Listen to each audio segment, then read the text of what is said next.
Evangelho de Jesus escrito por Lucas, capítulo 15.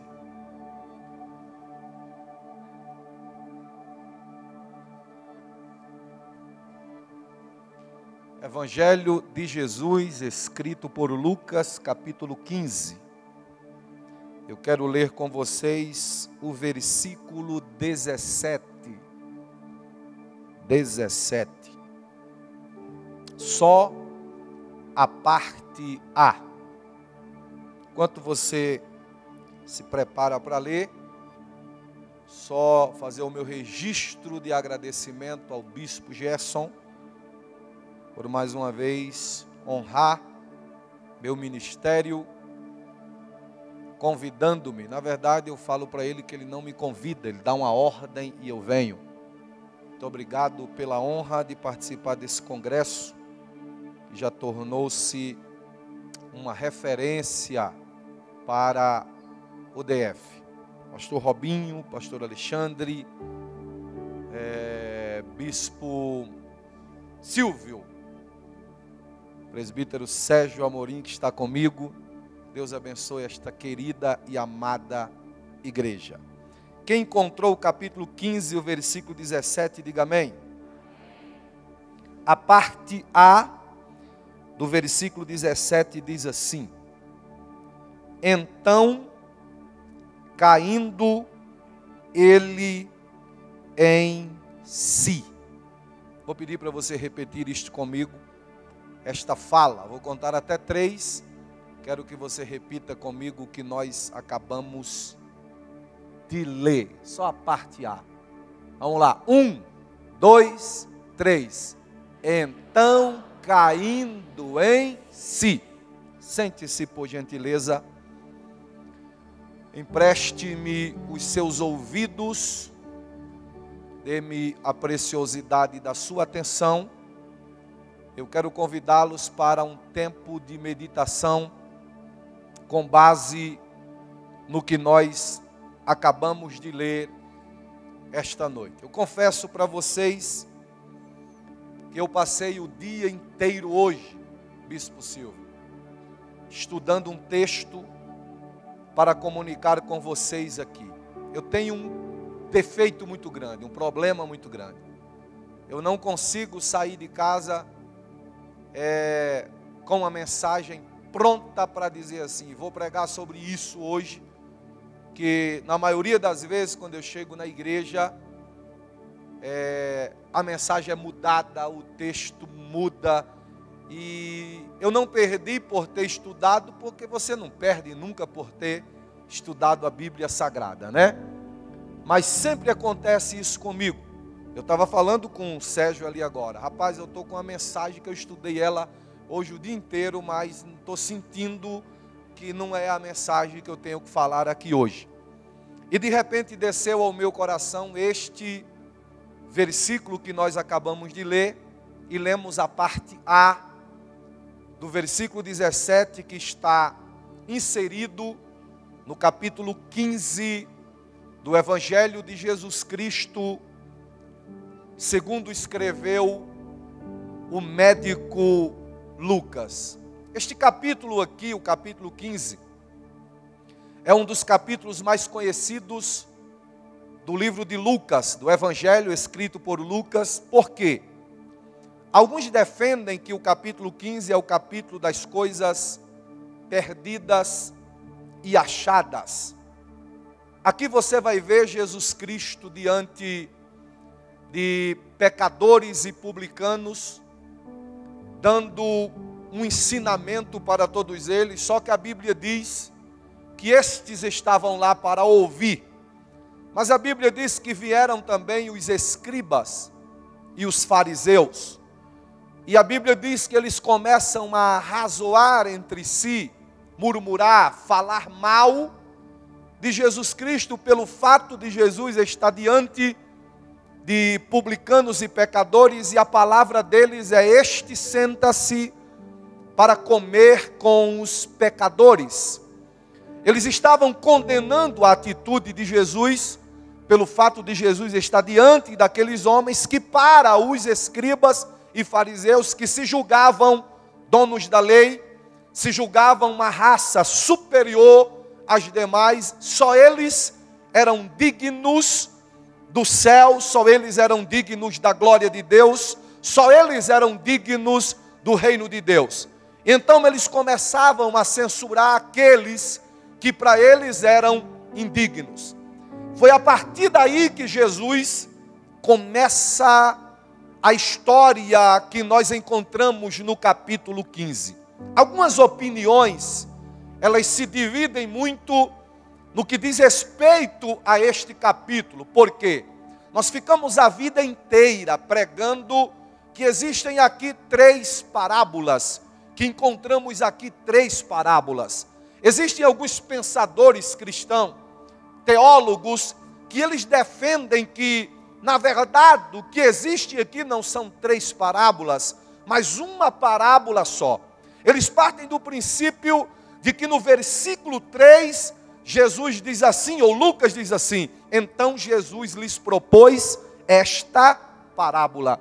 E estes pensadores defendem que o que existe aqui são 3 narrativas sublinhadas por uma só verdade.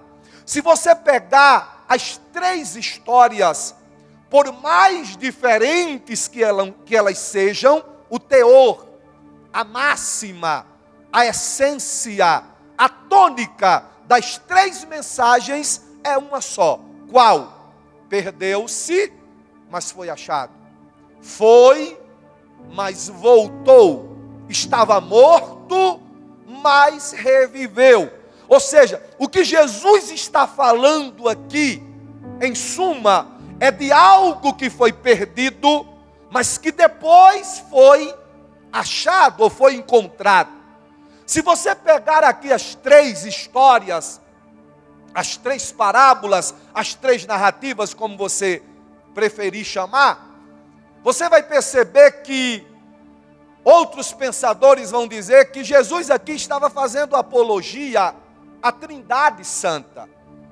Jesus vai falar aqui da primeira história, ou na primeira história, Jesus vai contar de um pastor que deixou 99 ovelhas e foi em busca de uma só.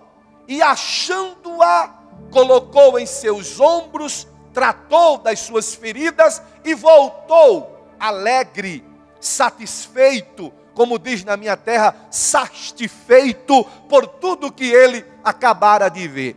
Há quem diga que Jesus aqui está falando dele mesmo, o supremo pastor, o sumo pastor, o pastor amado, o pastor por excelência, o pastor modelo que deixou o seu aureolado de glória e desceu aqui na terra em busca da ovelha que estava perdida, e quando a encontrou, alegrou-se porque ela não estava mais perdida. Na segunda narrativa, onde Jesus fala de uma mulher que faz uma varredura dentro da sua casa, usando uma lâmpada e uma vassoura, procurando uma moeda. Alguns pensadores dizem que Jesus estava falando aqui, ou referindo-se aqui ao Espírito Santo. Por quê? O Espírito Santo na Bíblia, ele assume uma figura maternal. O Espírito Santo não é feminino, não assume a figura de uma mulher, não é uma mulher. Mas ele assume uma figura maternal. Por quê? O Espírito Santo intercede com gemidos inexprimíveis, ele guia com mansidão, com ternura. Então, há quem diga que quando Jesus está falando aqui da mulher que varre o interior da casa, ele estava falando do Espírito Santo, que é o único capaz de varrer o interior do nosso coração e descobrir os valores que estão perdidos. Louvado seja o nome do Senhor para todo sempre. E quando Jesus conta aqui a história de um pai que vê o seu filho partir, mas está todos os dias ávido pela volta deste filho, Jesus vai falar do próprio Deus, aleluia, que todos os dias está cheio de esperança para ver aquele que foi voltar. Bendito seja o nome do Senhor, porque Ele sabe que Ele vai voltar. Eu quero chamar a sua atenção nesta noite para a terceira narrativa, que foi exatamente onde nós lemos aqui a parte A do versículo 17. E na terceira narrativa você vai ver a bonita história que nós conhecemos como parábola do filho pródigo.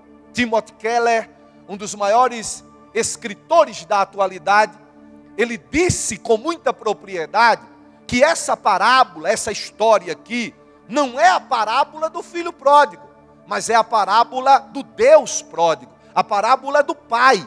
Porque o que você vai ver nessa parábola é o quê? Você vai ver a graça do Pai, a misericórdia do Pai, a ação do Pai, a doação do Pai, a espera do Pai, a benevolência do Pai, a paciência do Pai, a soberania do Pai, o amor do Pai. Tudo que você vai ver aqui gira em torno do Pai. E essa história é muito interessante porque você vai ver aqui um pai que possuía muitas herdades e você vai ver dois filhos, o mais novo, que alguém chama de pródigo, e o mais velho, que lá na frente criou birra com a volta do irmão mais novo. Só que o divisor de águas dessa história está exatamente no versículo que nós lemos aqui, que é o versículo 17, quando a Bíblia diz que ele caiu em,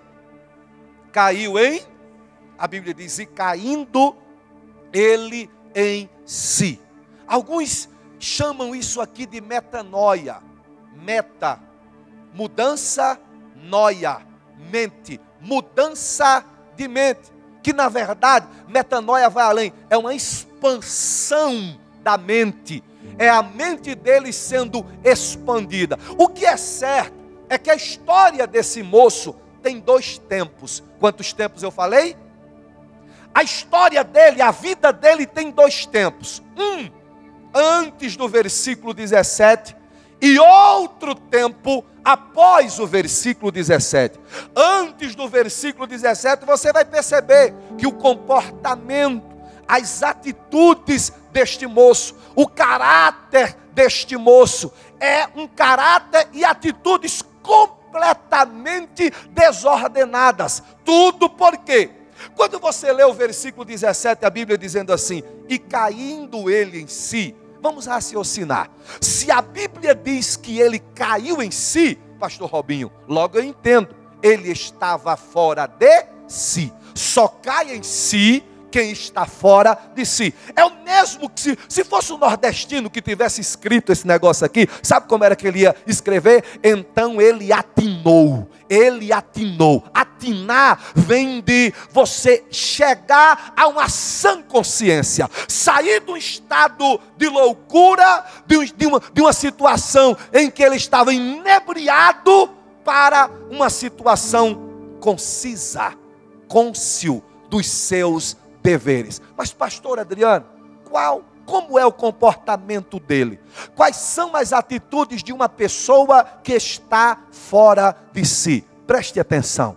Em primeiro lugar, diz a Bíblia Sagrada que ele chega para o Pai. E ele faz um requerimento ao Pai. Ele faz uma aquisição, o quê? Ele chega para o Pai e diz, eu quero a minha parte da herança. O que esse moço estava fazendo aqui para a comunidade judaica era uma agressão das maiores que você possa imaginar.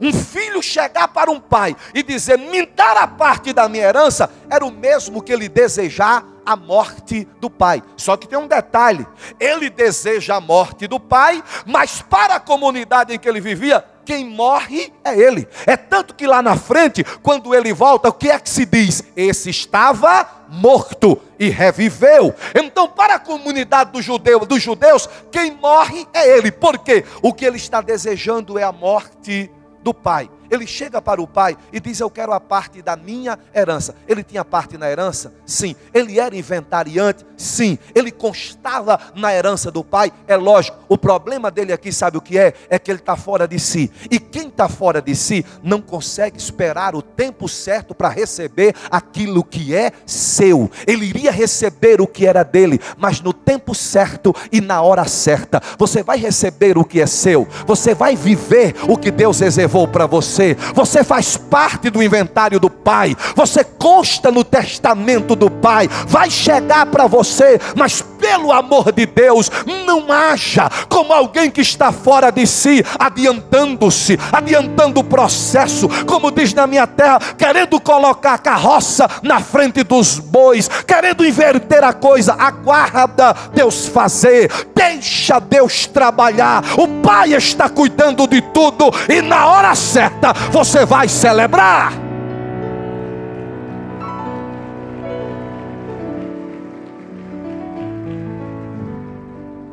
Nós fazemos parte de uma geração,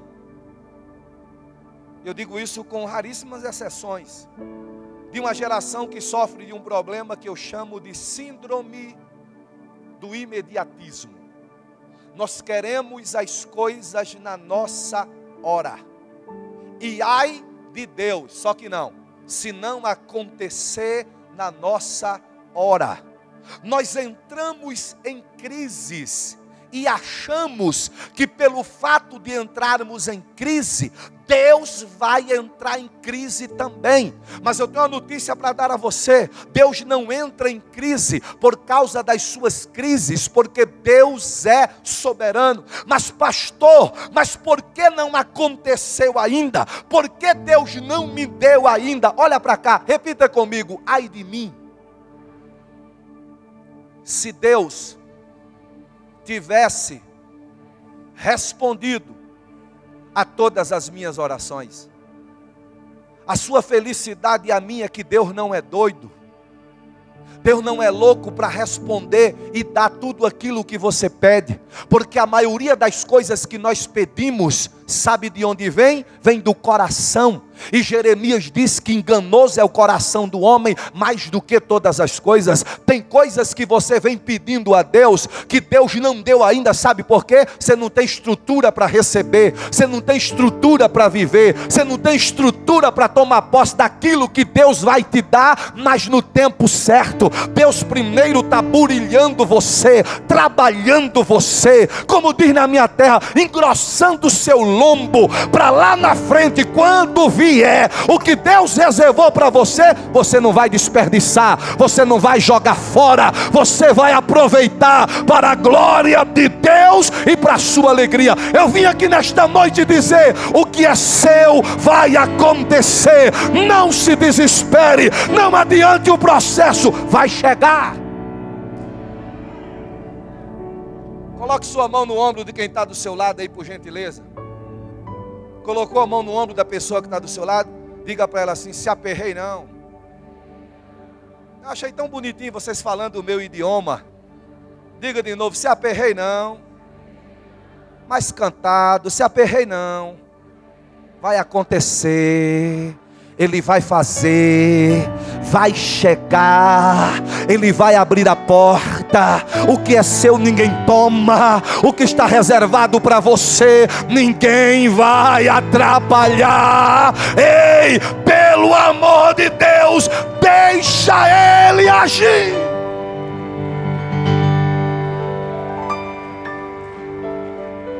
Eu acho que uma das coisas que mais alegra o coração de Deus é Ele ver um crente cantando o que o salmista cantou no Salmo 40. O que? Esperei com paciência pelo Senhor. Ele se inclinou para mim e ouviu o meu clamor. Tirou-me de um charco de lodo, de um tremendal de lama. Firmou os meus pés e os meus passos sobre uma rocha. Pôs dos meus lábios um novo canto com hino de louvor ao nosso Deus. Muitos verão estas coisas, temerão e confiarão no Senhor. Aleluia. Eu tenho uma notícia para dar a você. Você não perde por esperar. Você não perde por esperar em Deus. Por quê? Olha o que é que diz Isaías capítulo 40, versículo 30 e 31. No versículo 30 ele disse assim, ó: os jovens caminham, se cansam, correm e se fadigam. Versículo 31, mas os que esperam no Senhor subirão com asas como águias, correrão e não se cansarão, caminharão e não se fadigarão.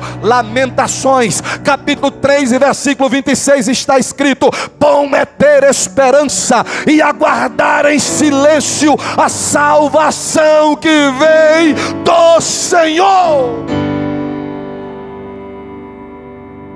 Aleluia, aleluia.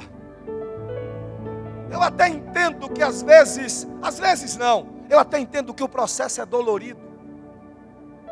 Eu até entendo que tem momentos que nós somos convidados a nos desesperarmos, que a coisa não está acontecendo conforme o nosso entendimento, a nossa percepção. A coisa não está funcionando do jeito que nós queríamos. Mas o que você quer não é, talvez do jeito que você quer não seja a melhor forma é do jeito que Deus quer, e Deus é soberano. Esse moço comete um dos maiores erros da sua vida. Ele chega para o seu pai e diz: dá-me a parte da herança que me pertence. E aquele velho com um coração paternal, ele resolve dar ao seu filho o que o seu filho pediu. E sabe o que é que a Bíblia diz? A Bíblia diz que o moço que estava fora de si, que não espera o tempo, comete agora uma segunda loucura. Ora, a Bíblia diz que ele estava cheio do que o seu pai havia lhe dado, das herdades que o seu pai havia lhe dado. E a Bíblia diz assim: ele parte para uma terra distante ou longínqua. Se você for estudar o texto, alguns estudiosos irão dizer que essa terra longínqua aqui era o Egito, porque no Egito naquela época estava o centro de todas as atrações, ou seja, concupiscência da carne, concupiscência dos olhos e soberba da vida. Era tudo o que ele queria, e ele estava cheio das herdades. Ele comete o segundo erro de um homem, de uma pessoa que está fora de si. O que é? A Bíblia diz que ele parte para uma terra longínqua. O que é isso? Perdeu a noção do perigo. Como assim, pastor? Quem deixa a casa do pai está perdendo a noção do perigo. Quem deixa a presença do pai está perdendo a noção do perigo. Quem sai da presença do pai está se expondo e tornando-se vulnerável. Porque, é melhor você fraquinho aqui do que forte lá. É melhor você aqui, meu irmão, cambaleando, como a gente costuma dizer. Só que tem um diferencial: na casa do pai tem renovo, tem intimidade, tem liberdade, tem graça. Na casa do pai, aleluia, você vai ter o auxílio do pai. Na presença do pai você vai encontrar o renovo que você está precisando. Sabe o que foi que o sábio Salomão disse? Qual a ave que vagueia longe do seu ninho, tal é o homem que distanciou-se da presença do Senhor. Sabe o que é que Salomão diz? Aquele que se desvia da congregação do justo, na congregação dos mortos repousará. Pastor, mas eu pequei. Não importa, bendito seja o nome do Senhor, Ele tem perdão para você. Pastor, mas eu falhei. Não importa, Ele vai restaurar você. Pastor, eu não estou praticando a santidade que eu queria. Santidade não é o que você faz para Deus, é o que Deus resolveu fazer para você. Bendito seja o nome do Senhor. Pastor, eu estou me sentindo perdido, mas na casa do Pai e na presença do Pai tem abrigo para você. Deus me trouxe aqui nesta noite para dizer: não cometa o erro de se distanciar. Não cometa o erro de deixar a presença do Pai. Ei, as pessoas às vezes têm o hábito de condenar Davi, falam muito dos pecados de Davi. Na verdade, nós temos um negócio de enxergar mais as desvirtudes do que as virtudes das pessoas. Pode prestar atenção. Você quer ver um detalhe? Eu faço uma viagem para o Piauí com a minha esposa todo ano. Aí eu vou no volante, 1.150 quilômetros. Eu gosto de pegar a estrada e de viajar. E teve uma época que tinha uma buraqueira danada. Quando você ia daqui para lá, o negócio melhorou, está melhorando e tal. Beleza. Aí eu ia lá, minha mulher deita aqui no banco do passageiro, liga o som para escutar os hinos que ela gosta. Aí fica lá, né, cantando, e eu estou lá, livrando o buraco. Livro 1, livro 2, livro 3, livro 4, livro 999 buraco. Aí não sei por que das quantas lá, né, o bicho o bicho velho é tentador. Aí eu caio num buraco, bato com um pneu no buraco. Quando eu bato com um pneu no buraco, minha mulher levanta e diz assim: você não viu esse buraco aí na frente? Bateu no buraco. Aí eu também deixo barato. Eu me viro para ele e digo: você não viu 999 buracos que eu livrei, né? Mas quando eu bato num, você reclama. Então nós temos um problema de ressaltar os erros e as falhas das pessoas. Nós temos um negócio de olhar para Davi e dizer: Davi pecou. Davi foi mal, o menino mal. Nós é mal também. Então Davi teve esse monte de coisa, mas olha a essência de Davi. Sabe qual é a essência de Davi? Olha para o Salmo 51. David Wilkerson, ele disse que o Salmo 51 é o grito e o clamor do desviado. No Salmo 51, Davi fala um negócio que eu acho extraordinário. Davi vai dizendo: eu pequei, transgredi, falhei. Ele vai se rasgando diante de Deus. Aí quando chega no versículo 10 e 11, você vai ver Davi dizendo, parece que eu estou vendo Davi dizendo assim: o Senhor me deu fama, o Senhor me deu ouro, o Senhor me deu glória humana, o Senhor me fez rei, o Senhor me fez matador de urso, me fez matador de leão, matador de gigante. Mas eu quero dizer uma coisa para o Senhor: eu abro mão de tudo isso aí. Pode pegar meus títulos e levar o que o Senhor quiser. Agora eu vou te pedir uma coisa: não retires de mim o teu Santo Espírito e nem me lances fora da tua presença. É como se Davi estivesse dizendo: eu convivo com a ausência de qualquer coisa, mas eu não sei viver sem a tua presença. Eu não sei estar longe da casa do Pai. Ei, eu não sei como você entrou aqui esta noite, mas a palavra de Deus para você: não vai para uma terra distante, fica. A terra distante dele aqui é o Egito, mas a terra distante pode ser a tela de um celular, um computador, uma faculdade onde você estuda, um trabalho onde você está sendo assediado. A terra distante pode estar mais próximo do que você imaginar. Esse moço partiu para uma terra distante. Escuta isso aqui, cheio. Ele chega na terra distante, sabe como? Como diz na minha terra, bucho cheio. O nome do restaurante lá é Estrela do Sul. É lá, o cara chega e fica com o bucho cheio, não é? Então ele chega lá com o bucho cheio, bolso cheio, coração cheio, mente cheia e mãos cheias. E a Bíblia diz que ele começa a gastar tudo dissolutamente, desordenadamente. Onde a Bíblia fala dissolutamente, era de forma promíscua. É tudo que você está imaginando mesmo. Ele caiu na gandaia, fez um rendezvous e foi gastando tudo que ele tinha. Sabe aquela coisa? O cara recebeu tudo que o pai deu. O pai abençoou, o pai encheu, deu talento, aquela coisa toda. O cara adquire tudo na presença do pai, aí vai lá para a terra distante e gasta lá de forma desordenada. Ele achava que aquilo ali nunca ia acabar, mas a Bíblia diz assim: olha, veio uma grande fome na terra. E a fome foi tão grande que ela veio exatamente, melhor dizendo, a fome veio exatamente depois que ele gastou tudo que possuía. Sabe aquela coisa do cara achar que o dia da adversidade não chega para ele? Aí a Bíblia diz que ele procurou um emprego, um trabalho. Sabe onde é que ele achou o trabalho? Ele agregou-se a um criador de porcos. O pior tipo de trabalho para um judeu.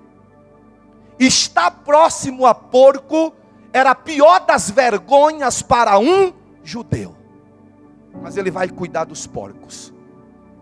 E tem um momento que ele está com tanta fome, mas tanta fome, que ele olha para um fruto que os porcos alimentam-se quando não tem nada para dar para os porcos de melhor. É o fruto de uma árvore chamada alfarrobeira. Ela produz um fruto redondo e adocicado que se dá para os porcos quando os porcos não têm o que comer. Aí depois que os porcos se fartaram, sobrou algumas alfarrobas, ele olha para aquelas alfarrobeiras ou bolotas, como você preferir chamar, e ele sente desejo de comer aquilo.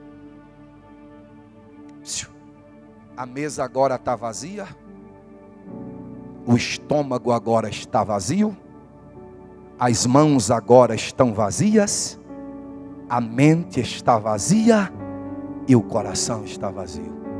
O desejo dele é pelas alfarrobeiras. Mas escuta isso aqui: você crê na ação da graça? Você crê no poder da graça? Você crê que a graça vai onde ninguém mais consegue ir? A graça entra onde ninguém consegue entrar? Parece que eu vejo o canhão da graça apontado para ele lá no meio daquela pocilga, lá onde estava ele, no meio dos porcos, enlameado naquela situação fétida, naquela situação lá, como diz na minha terra, naquela caatinga braba lá, naquele fedor que ninguém aguenta. Está lá ele lá no meio daquela pocilga. A graça de Deus vai lá onde ele estava. Eu vim aqui nesta noite liberar uma palavra de Deus para você, que vai servir para a sua família, teu marido, teu filho, aquele parente por quem você tem orado e chorado. A graça de Deus vai alcançá-lo lá, a graça de Deus vai atingi-lo lá, a graça de Deus vai buscá-lo onde quer que ele esteja, e vai mudar a mente e o entendimento dele. Eu sou uma prova viva dessa graça. Eu aceitei Jesus em 1992. E eu era forrozeiro de alta estirpe. Eu era forrozeiro bravo. Andava com as botas do bico fino, do cano longo, umas camisas de seda javanesa. Eu fui até para a igreja com uma delas, vermelha com as rosas pretas. Parecia um espantalho.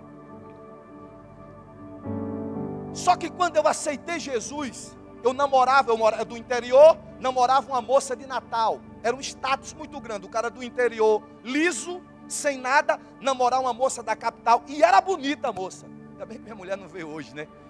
Contar essas coisas na presença da mulher é complicado, você fica meio...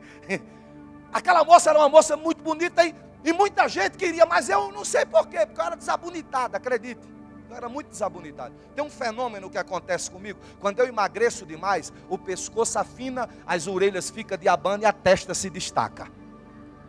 Acontece isso comigo. Eu estou vendo alguns aqui que é a mesma coisa também. Não adianta você sorrir também não. Mas aquela moça se engraçou comigo. Eu acho que eu ganhei ela no forró. Aí eu aceitei Jesus, esqueci que tinha aquela ficante lá, aquele negócio lá. Aí eu estou lá um dia de domingo na Assembleia de Deus, lá em João Câmara, pastor. O culto tinha começado e a gente estava cantando. Os guerreiros se preparam para a grande luta. E eu todo animado, pau quebrando lá, eu cantando e tal.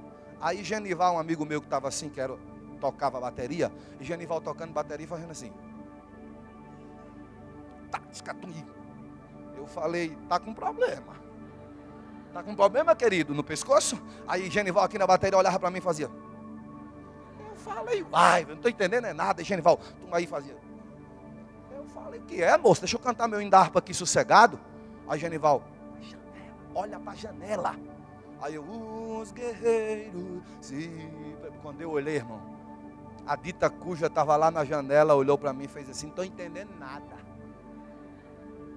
Quero falar com você. Eu falei, deixa o culto terminar. E continuei, participei do culto. Quando terminou o culto, que eu vou saindo, a irmã dela morava mesmo do lado da igreja. Quando eu vou saindo, ela já chegou lá e disse, o que aconteceu? Tu é crente agora? Eu falei, pois é. Estou aí, né? Nessa lei agora. Aí ela disse, não, eu vim de Natal para ficar com você. Hoje que o negócio vai ser forte. Eu falei, sério? Ela disse, estou lhe falando. Hoje nós vamos para o motoclube, que era um clube muito conhecido lá da cidade. Eu falei, não, eu agora sou crente. Mas aquele eu sou crente, meio já, negócio mais meio baleado já, quando eu olhava para ela, entendeu? Ela falou, não, me dá a tua Bíblia, deixa na casa da minha irmã, que deixa para ser crente depois do carnaval. Isso era no período de novembro. Deixa para depois do carnaval. Eu falei, será? Ela disse, depois do carnaval tu vai. Eu falei, pois é, não sei, e tal. Ela falou, não. Aí deixou a Bíblia na casa da irmã dela lá, vamos para o motoclube. Aí nós fomos e tal, e eu desfilando com ela no meio da rua, e algumas pessoas que tinham me visto que eu estava na igreja, olhavam assim, e falaram, uai, irmão. Eu falei, depois a gente conversa. Chegando no motoclube, entramos lá, e o pau quebrando, e o forró lá. Eu tinha tido um problema na cidade com um irmão de outra moça lá. Aí a moça chegou e disse, não sei o que, você está aí, virou. O diabo naquele dia arrumou uma arapuca para acabar comigo naquela noite. E eu fiquei lá com medo daquela coisa. Eu estou lá, o forró, o pau quebrando lá, irmão. E no meio da boate lá, daquele negócio, uma pessoa bateu no meu ombro. Quando o cara bateu no meu ombro, que eu me virei, um cara lá da cidade chamado Garrote. É um nomezinho muito simpático, mas é esse mesmo. Garrote. É um camarada que não é aquele camarada que se dá muito bem com todo mundo, não. Ele é aquele cara muito direto e tal. E tem gente que não gosta muito dele. Eu era um dos que não era muito simpático a Garrote. Nem ao touro, nem ao... Aí quando bateu no meu ombro que eu me virei, Garrote, eu falei, que é, moço? Tu vai me atrapalhar aqui agora? Ele falou, eu tenho um negócio para falar para você. Eu falei, o quê? Ele disse, seu lugar não é mais aqui. Deus te chamou, teu lugar agora é na igreja, porque Deus tem um chamado na tua vida. Irmão, me subiu uma ira pro Garrote. Eu falei, esse infeliz vem bagunçar o negócio aqui agora. Ele falou, escute o que eu estou lhe dizendo. Falou assim, irmão, deu as costas e ó, vazou. Eu falei, vamos continuar com o forró, minha filha. Peguei a menina lá e o pau quebrou de novo lá. Irmão, eu comecei a dançar. Comecei a pisar no pé da moça. A banda tal de uma banda mix tocando lá. Quem disse que eu escutava mais banda mix, irmão? Eu vi era Garrote na minha frente dizendo assim, olha, teu lugar não é mais aqui. Deus te chamou. Há um chamado de Deus para a tua vida. E eu insistia, mas não dava. Até que eu parei no meio. Olhei para a moça, segurei nas duas mãos dela e disse, minha filha, bye bye. Não dá mais. Ela falou, você é doido. Eu falei, chame do que você quiser. Eu acabei de ter um encontro real com o meu Cristo neste lugar. E aqui você não vai me ver mais. Eu dei as costas para ela. Sabe o que é que eu fiz? Passei na casa da irmã dela já. Era 1 da manhã, bati na porta. Quando ela abriu, me dá minha Bíblia para cá. Me dá minha Bíblia. Ela falou, o que foi que houve? Eu disse, Deus, você não vai entender se eu falar. Me dá minha Bíblia. Segurei a minha Bíblia e fui para casa chorando naquele dia. E depois daquele dia nunca mais, porque a graça foi lá. Levante a mão que eu vou profetizar para você agora. Ei, a graça vai lá. A graça vai lá. Vai mudar a mente dele, a mente dela, e vai haver uma transformação. Deixa eu ver quem acredita nesta palavra. Com a mão levantada, abra sua boca e celebre ao Deus da graça neste lugar.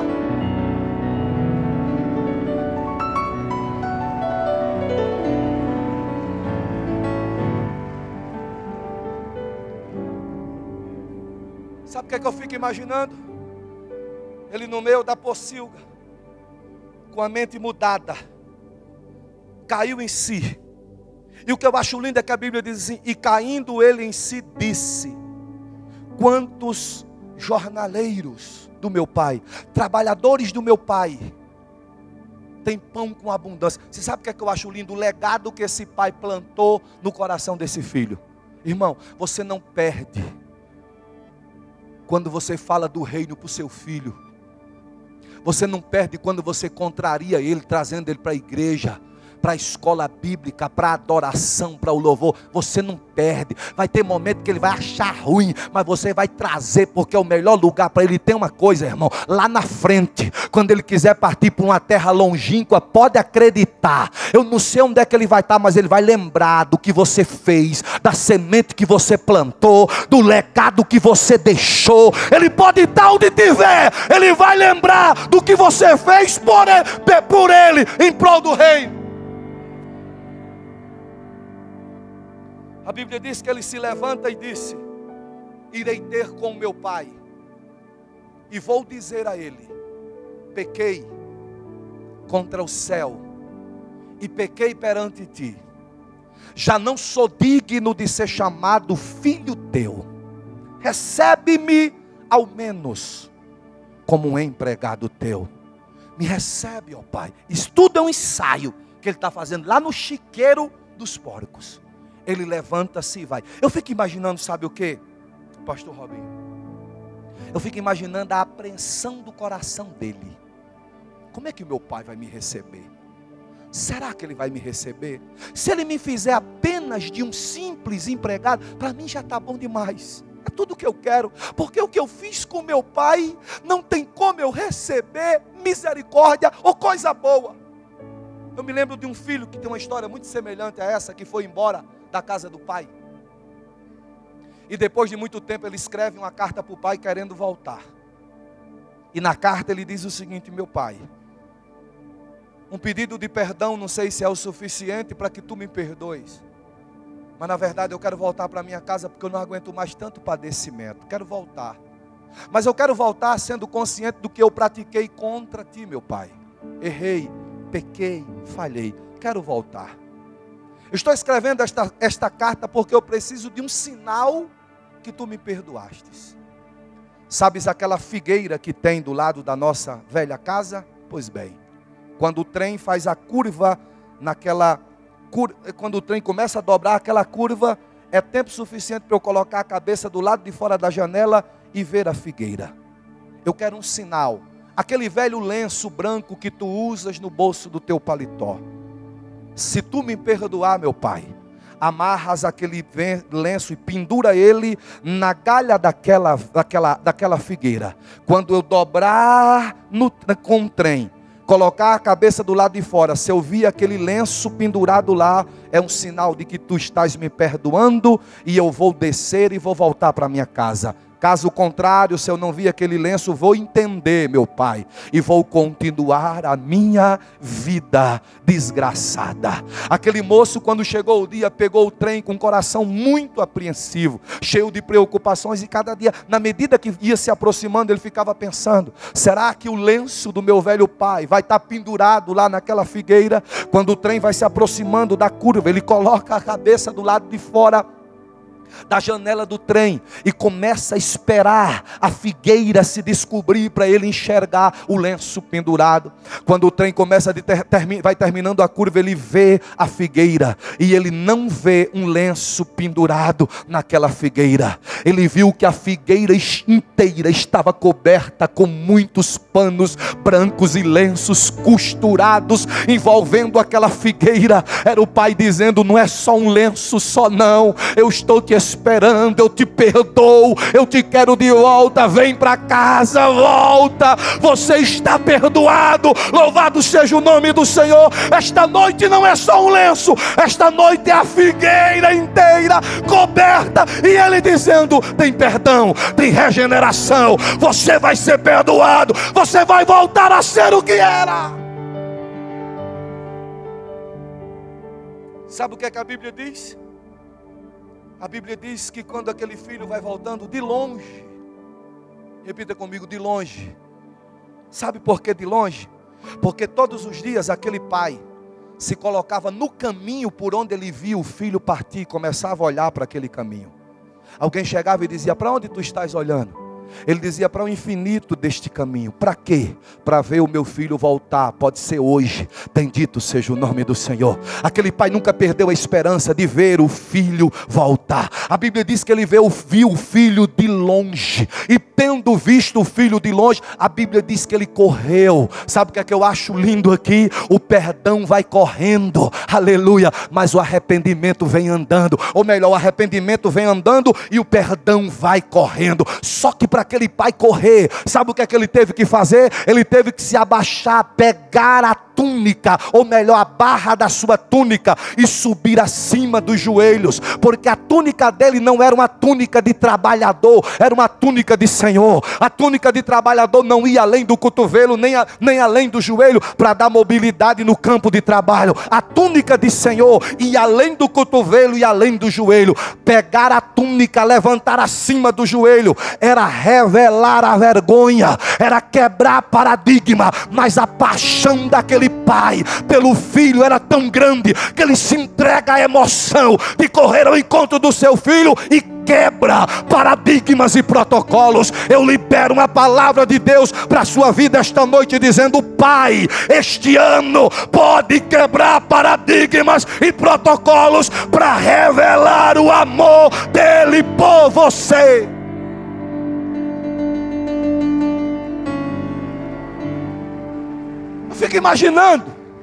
Eu fico imaginando quando ele chega perto do filho. Aí o filho vinha com tudo aquilo que tinha ensaiado na cabeça.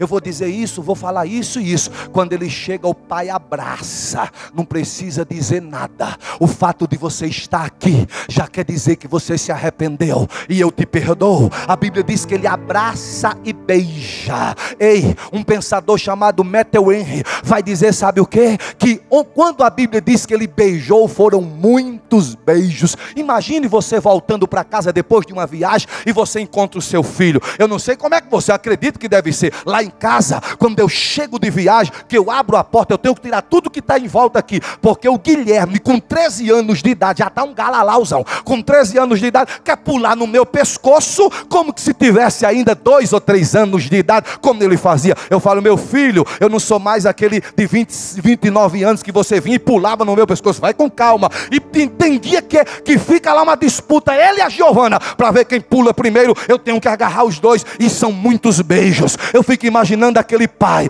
beijando o filho, dizendo: meu filho, que bom que você voltou. Aí o pai olha para alguém e diz: traz a túnica, traz a vestimenta nova, coloca nele. Ele está descalço, ele é escravo, eu quero que ele volte a ser livre. Coloque sandália nos pés dele, traz o anel com o brasão da família. Você não vai ser jornaleiro, não vai ser um empregado qualquer, você é filho. Eu coloco no seu dedo o anel com brasão de filho. Bendito seja o nome do Senhor. Aí o pai olha para alguém e diz: o novilho,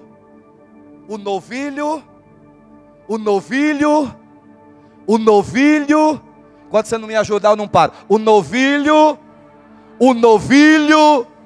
cevado. Por que novilho cevado? No dia que aquele filho partiu, o pai pegou um novilho pequenininho e disse: esse aqui ninguém mata, ninguém mexe, é para cuidar dele, é para cevá-lo. Viu, Alexandre?